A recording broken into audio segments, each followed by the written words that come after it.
बारिश की हल्की बूंदें जमीन पर गिर रही थीं और ठंडी हवा आरव के चेहरे से होकर गुजर रही थी। वह ऑफिस से निकलकर बस स्टॉप पर खड़ा था जब उसकी नज़र एक लड़की पर पड़ी। गहरे नीले रंग की ड्रेस में वह बारिश में भीग रही थी। उसके चेहरे पर उदासी की परछाई थी, लेकिन उसकी आंखों में एक अनकही बात छुपी हुई थी। आरव ने उसकी ओर देखा और धीरे से अपनी छतरी के नीचे आने का इशारा किया। लड़की पहले झिझकी, लेकिन फिर मुस्कुराते हुए छतरी के नीचे आ गई। तुम्हें कहीं जाना है? आरव ने पूछा। शायद बारिश खत्म होने तक यहीं खड़ी रहूं। मुझे बारिश बहुत पसंद है, उसने मुस्कुराते हुए कहा।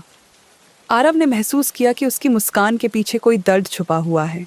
बारिश तेज हो रही थी और दोनों पास की एक कॉफ़ी शॉप में चले गए।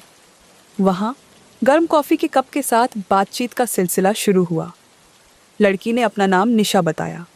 वह अपनी ज़िंदगी के खालीपन की बात करने लगी। उसने बताया कि वह हाल ही में अपने रिश्तों की उलझनों और अकेलेपन से गुजरी है।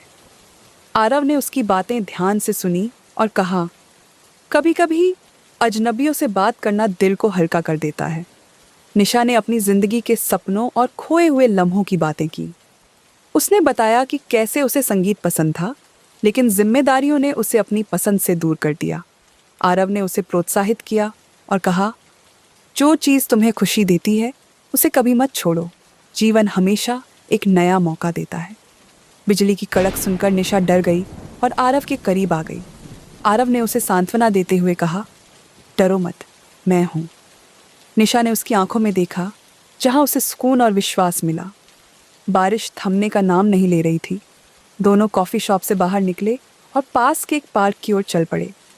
ठंडी हवा और बारिश की बूंदें उन्हें पूरी तरह भिगो चुकी थीं।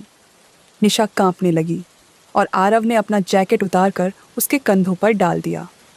निशा ने उसकी ओर देखा और धीमे स्वर में कहा, तुम्हारे साथ रहकर ऐसा लगता है कि मैं खुद को फिर से पा रही हूँ। आरव ने हल्की मुस्कान के साथ कहा, शायद ये बारिश का जादू है।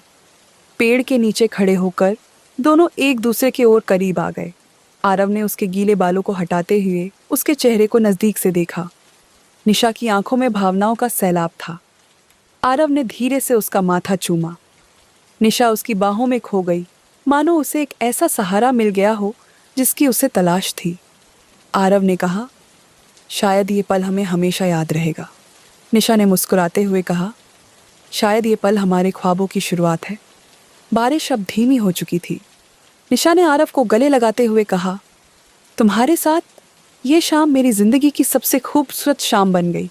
आरव ने उसे फिर से बाहों में भरते हुए कहा, और ये कहानी यहीं ख़त्म नहीं होती। दोनों एक दूसरे का हाथ पकड़े सड़क पर आगे बढ़े, बारिश की गंध और ठंडी हवा को महसूस करते हुए। अगर आपको ये कहानी पसंद आई हो तो इसे लाइक करें और अपने दोस्तों के साथ शेयर करें। हमें कमेंट्स में बताएं कि आपकी ख्वाबों की शाम कैसी होनी चाहिए।